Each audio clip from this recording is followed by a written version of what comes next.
And she has a really great writing Trick. writing tip.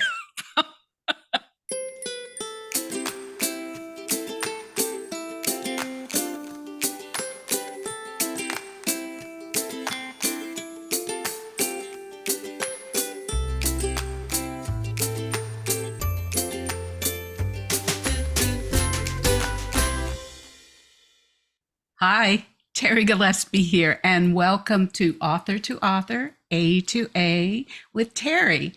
And boy, am I so excited. Sarah Loudin Thomas is with me today, and we're going to talk about her newest book, These Tangled Threads. And I can't wait to talk with you about that.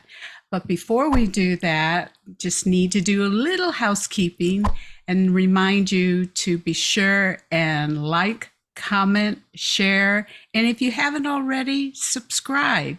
And if you hit that subscribe button, that red button, or my little face in the corner, you can, and a white bell pops up, you just click on that and you won't miss any future episodes. So, and by the way, those likes and those comments and those shares aren't just about me, they are to support Sarah and her newest book. So let's get the word out for her new book, These Tangled Threads. Okay, welcome, Sarah. Here I am. It's so great to have you here. It's just really great. So, would you like to make a shout out to folks? Yes. Thank you all for tuning in. I'm so excited you're here. And yeah, hit that like button, share, tell your friends. They always say the best marketing tool there is out there is word of mouth. So if you love my book, talk about it. If you don't love my book,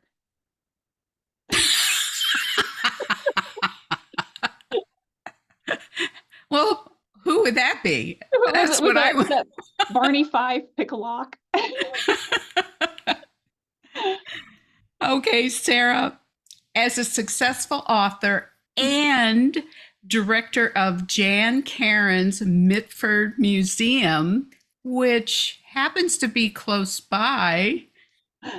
I'm actually at the museum. This is the office. I always say that that's Jan's office back there behind me, and mine is the cluttered desk in front of me. But the museum itself is just down the hall. That's so cool. It just, does Jan ever show up? She comes 3 or 4 times a year. We do a tea in the spring, and we have a literary weekend in September. And she comes, and I joke that it's like her Barbie playhouse here. She comes in and moves things around and changes it up. It's so much fun. That is so cool. So, you're so busy. So, how is the best way that my viewers and new readers can keep in touch with you? So I send out a newsletter once a month-ish. And you can go to my website, www.sarahloudinthomas.com. And if you scroll to the bottom of the page, you can sign up for the newsletter there. And I keep people up to date on what I'm working on, send out recipes, lots of pictures of my dog, things like that. That sounds great. And by the way, that website popped up on the screen. Don't worry, it's not there right now, but it is in the description section along with some other great links that we're going to talk about. So, just to mention that I have an in-depth interview on my blog that the link is down below in the description section, and there'll be more things about Sarah, and she has a really great writing writing tip. So, for those of you who are newbies to the writing world, you're going to want to check that out. And let's see here. Also, how to order this latest book and a corresponding link to my top picks where I mention this book.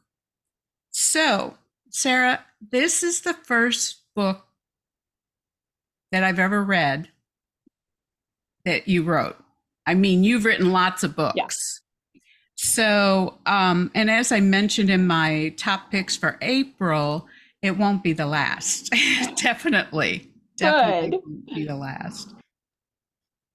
Okay, so as I mentioned in my top picks for April, I loved this book and I loved how Tangled Threads carried a whole lot more weight than just a plain title. It really speaks to your technique in how you plotted and how you wrote this book. And I'll have my five links to my 5-star reviews for BookBub and Goodreads. And I can't remember. I think there's another one too. Yeah, so I'll have those links there. Sarah, now I read the first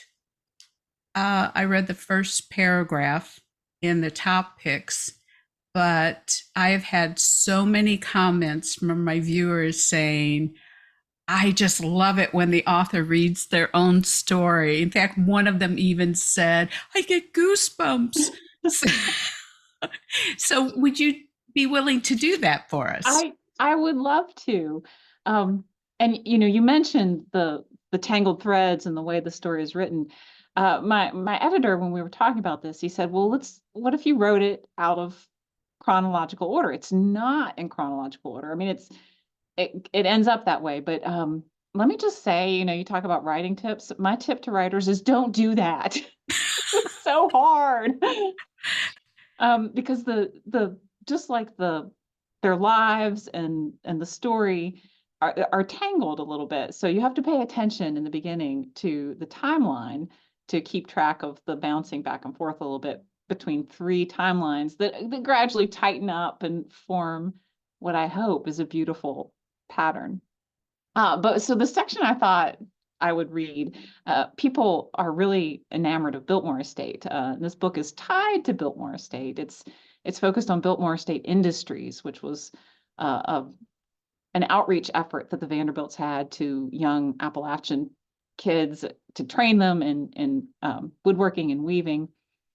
And in this section, I thought, well, let's go to Biltmore, and we spend the little bit of time we spend at Biltmore tends to be behind the scenes because I write the everyday folks. So this is Gentry. There are three main characters: Lorna, Gentry, and Arthur.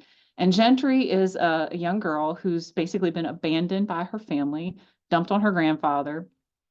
She's been sent to Biltmore State Industries to learn to weave, and it's Christmas. And the Vanderbilts would invite the estate workers and folks in the community to a Christmas party at the estate. And they had it actually out in the stable courtyard. So a lot of this is pulled from a real history of Christmases at Biltmore. Oh, But this is Gentry. She's come and she's spending her first Christmas here at Biltmore. So okay. she's in the room with the Christmas tree. Someone cleared their throat behind her, and Gentry jumped as though she'd been caught doing something wrong. This is for you. Cornelia stood so close, Gentry could see that her nose was a little too long for her face. It made her look more like an awkward schoolgirl than a princess. Gentry found it comforting that the richest girl in the world might not be completely perfect. It's a gift, Cornelia said, holding the small parcel out toward Gentry. Oh, Gentry took the package, the paper crinkling under her fingers. Arthur nudged her. Thank you, she said with a jerk. What is it? She held the package like it might bite her. Cornelia smiled, and suddenly she was quite pretty. Open it and see. Gentry watched the Princess of Biltmore move on to hand out more gifts. Arthur said softly, Aren't you going to open it? She smoothed the paper and admired the satiny ribbon. She was afraid whatever was inside would be a disappointment, something insulting like a bar of soap or boring like a pair of mittens. I think I'll save it for later, she replied, tucking the package in her pocket. Suit yourself, Arthur shrugged as Lorna walked by, sipping a cup of cider and laughing with another girl. His eyes tracked her, and Gentry was struck by the notion that he might be taken with Lorna. She snorted. What did you say? He asked. Gentry opened her mouth to make a rude remark, then changed her mind. She stuck a hand in her pocket and felt the paper crinkle under her touch. Hope surged in her. Maybe it was something wonderful after all. I said, Merry Christmas, Arthur. He laughed and hugged her from the side with one arm. Merry Christmas to you, too. Now, if you'll excuse me, I'm going to find a cup of cider. He made a beeline for Lorna, even though she wasn't anywhere near the cider table. Gentry darted behind the massive tree and drew her package from her pocket. Gnawing at her lips, she undid the ribbon and folded the paper back. Inside were two of the loveliest handkerchiefs she had ever seen. The pristine fabric was embroidered with flowers, lily of the valley on one and daffodils on the other. The stitches were perfect, the threads vivid in yellow, green, and white. She could almost smell the flowers, they looked so real. She lifted them to her face and pressed the softness to her cheek. She'd never owned anything so lovely before in her life. Do you like them? The soft voice drew Gentry's attention from her prize. Cornelia stood, head cocked to the side, watching her. I love them, whispered Gentry. Daffodils were my mother's favorite. Were? Is she not with you anymore? Gentry remembered that this was Cornelia's first Christmas without her father. She's dead. The lie was so much easier than explaining that her mother had abandoned her.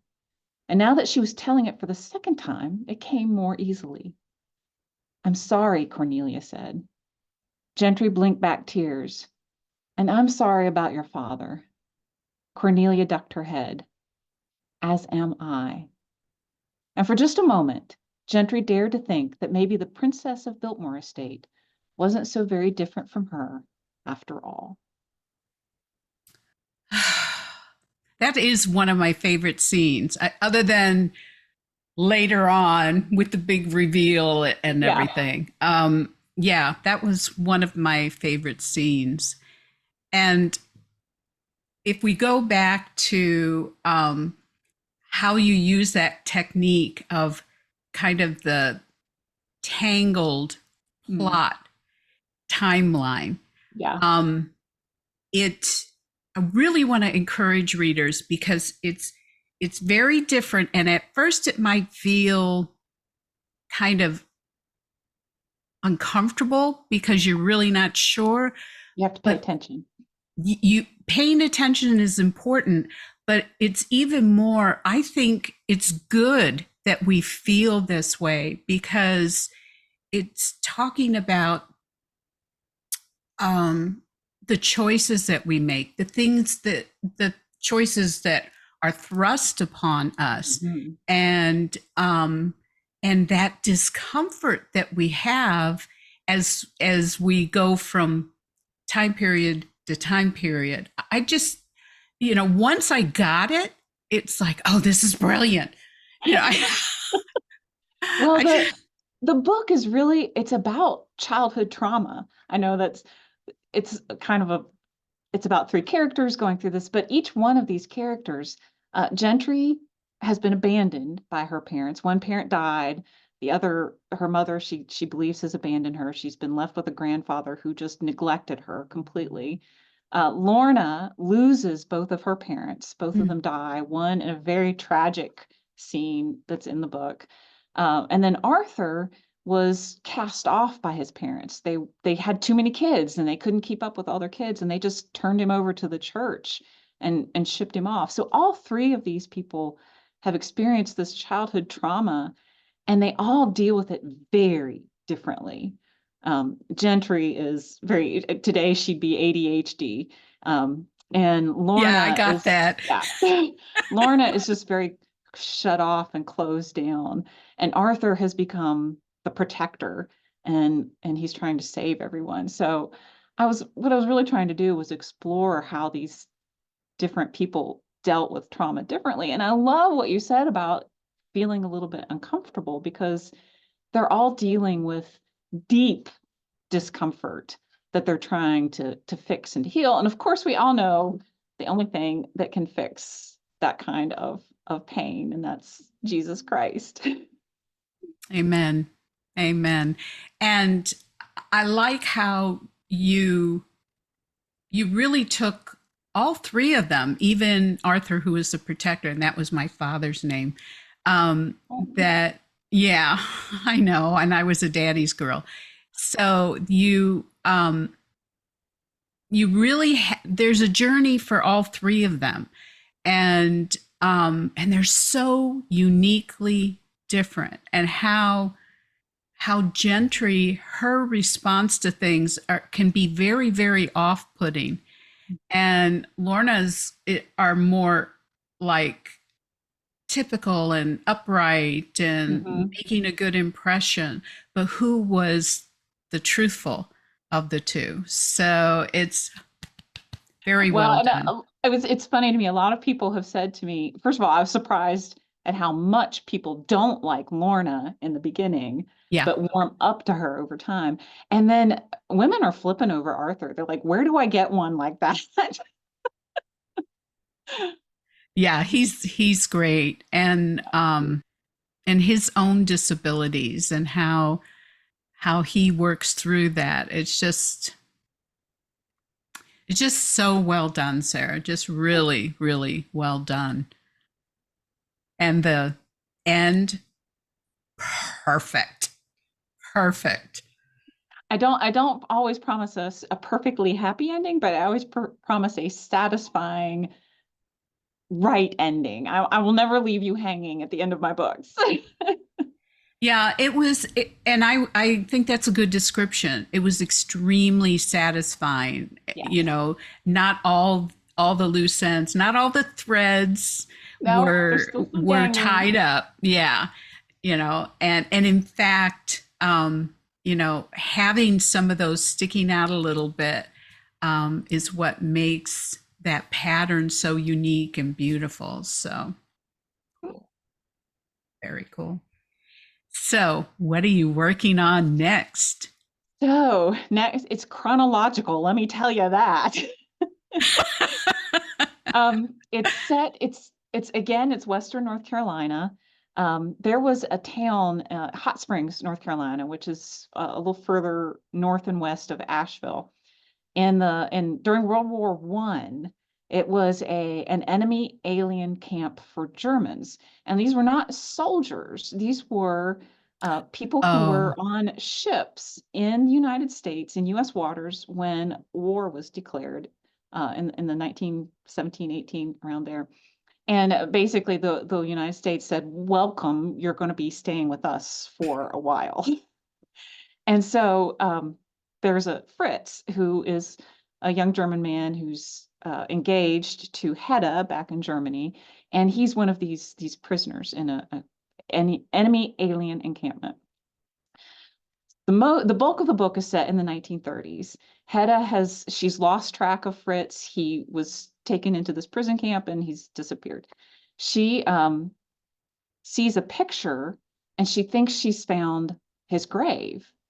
And they long suspected that he had died. And so this makes sense. And so she's going to go to America and try to find out what happened and hopefully bring the body home to Germany. So that's kind of the setup for this. And I got the idea because there was a situation, this memorial to these men who died in this camp in Western North Carolina. In the 1930s, a photograph was taken of the memorial, and a woman in Germany saw the photograph and found her brother who had oh, been they didn't know what had happened to him. It had been this mystery their whole lives. And so she finally found out what happened to her brother and where he was buried. And so that was the seed of the story. But we get into Hedda coming to America, and it's the 1930s and Hitler has just become chancellor and things in Germany are very unsettled. So it's a little bit of World War One, a little bit of precursor to World War II, the rise of Nazism, and it centers on Black Mountain College, which was an mm. arts college here in Western North Carolina, and everything will tie into that place, and then that's enough. That's a lot. Well, I'm really looking forward to reading it. I was never a fan of the historical genre. But my best friend is Kathy Golke. Oh, And so, just down the road from us here in North Carolina. yeah, Went to the yeah, museum.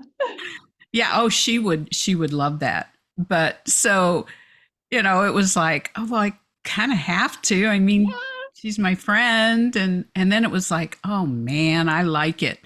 yeah. So, I think and I have one of her books on my shelf right here in the museum. oh, oh, cute. Really cute. Yeah. Yeah. So she's a dear. I love her. Yeah. Um, so as I mentioned earlier, the A2A interview blog has a lot of great, fascinating information, and and there are ways to increase your chances for the giveaway, but we're not going to talk about that just Okay. yet. So, one of the things I love to do with these video interviews is I like to ask some fun questions. So, for Sarah, I asked, do you have a superpower? And if you do, what is that superpower? So I can't not do it. This has been a joke my whole life since I was born. It's smiling. I have Oh, this ridiculously big smile. And when I was a kid, my father joked that I had a grandfather who was a bit of a grouch, and he's like, you were the one person who could get him to smile, because I have a grin. It's not even a smile. I've just got a big toothy grin, and I used to feel very self-conscious about it, and I thought, oh, I need to tone down my smile and keep my teeth in my oh, mouth.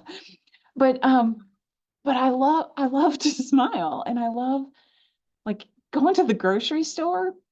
You go in the grocery store and just smile at strangers. Be careful, because that can lead to, but, like, just gray-haired ladies in the produce section, just smile. And it is amazing how people respond to smiling, and how now you feel good and they feel good. And the world is just a place that needs a whole lot more smiling. So I figure yeah. that's my superpower, and I'm not holding back. Good. I'm glad to hear that. It's really interesting. My husband and I, we've lived all over the US, and right now we're in Georgia. And prior to that, we were just outside Philadelphia, and we were there for, over 20 years. So, very different. Smiling means a lot Yes, different. you got to be a little more careful about it. Yeah, you do. And in fact, when we moved to the South and here were all these people smiling at me, it was like, what do they What do they want? want? What? So, yeah, so I think smiling is such an underrated superpower because you never know who you're going to meet and who needs that little bit of sunshine. And you are a representative of Jesus and the light of the world. And when you light up that smile, you're being an ambassador for him. It's So, the overflow of the spirit. amen. I love it. So, um, on that happy note,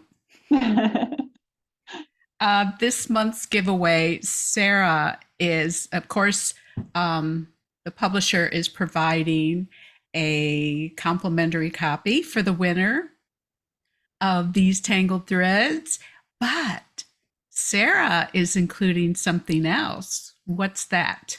So I have these woven bracelets, and I meant to have one with me, and I, of course, forgot, walked out of the house Oh, without well, a it. picture popped up, so don't worry. Okay, good. So typically my publisher will say, would you like to do some bookmarks, some book plates? What do you want to do? And I said, I want to do something really interesting this time. And I just thought, well, with this weaving theme throughout the book, how can I do something that's woven? And I looked at woven bookmarks and that kind of thing. And then I found on Etsy, of course, a woman who does woven bracelets. So they're beautiful little bracelets woven with thread, and there's a plate on it, and I thought, restored. This book is about three people being restored.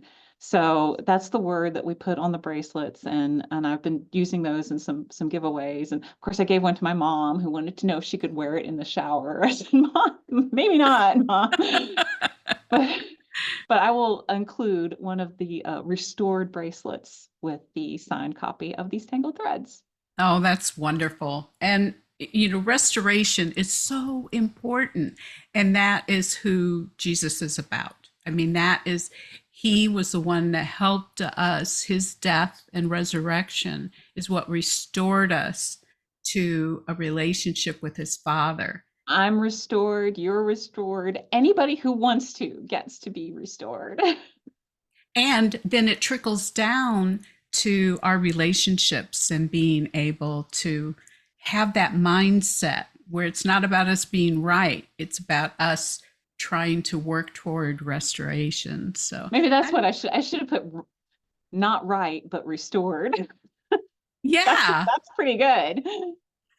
yeah, I love it.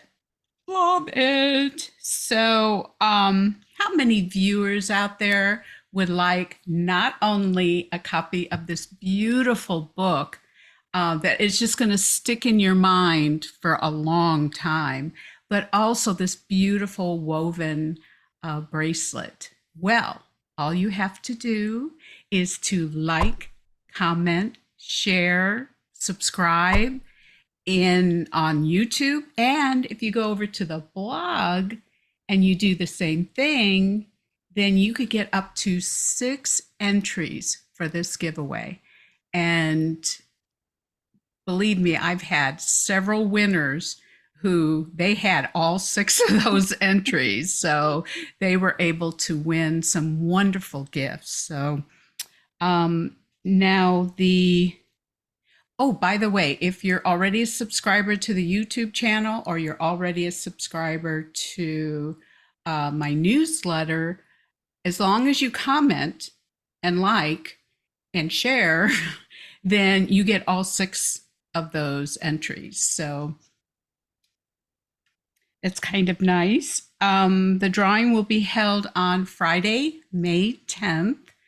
And I always have to say, happy birthday, Mary Reese, because that's for some reason, that was my friend in grade school, and her birthday was May 10th. So anytime May 10th comes up, it's happy birthday, Mary. So now the only caveat is the entries are only applicable to contiguous US. So unfortunately, Alaska and Hawaii aren't a part of that. So, but you get to live in Alaska and Hawaii. Yeah. So, So. all righty. So, Sarah, do you have any final words before we sign off? Boy, I had meant to talk about the themes of restoration and childhood trauma, and we already covered all of that. So I just, when in writing this story, I write about the everyday people of Appalachia. And so when my editor first came to me and said, "Let's do a Biltmore book," I said, "Have you read my books?" Because that's kind of not. But I actually worked at Biltmore Estate for 6 years. So Oh, yeah, I was in the public relations department there and got to learn some behind the scenes kinds of things. And I started thinking about, how the Vanderbilts were so involved in the local community and were so important to the local community. And so I thought, oh, Biltmore Estate Industries was this beautiful thing that they did. So if you're wanting to read this book because you think you're going to read about castles and rich people, then no. But if you want to see kind of behind the scenes and the hearts of George and Edith and Cornelia Vanderbilt, then definitely check it out. well, and just by the cover, you can see it's kind of a humble depiction, Yeah, which I think is beautiful, just yeah. really beautiful. Okay, so viewers, thanks for watching the 45th episode of my Author to Author. And thank you so much for supporting this book and Sarah. Now, just a reminder that down in the description section is going to be some great links. All the blog interview, her social media. I also included my social media just because, I can. And then where to buy her book if you're not a winner. And also some other fun links. So might even put something in there for the Mitford Museum. Yeah, that might be fun. Now, next month, the featured author is bestselling and multi-award winner Suzanne Woods Fisher. So she's fun writer. Sarah, thank you for being my guest. It was such a delightful time. Thank you. I'm looking forward to your next book. And viewers, thanks again for watching. I'll see you next month. And until then, God bless and keep reading. I was supposed to say that with you. Let's say it now. Okay. Keep reading.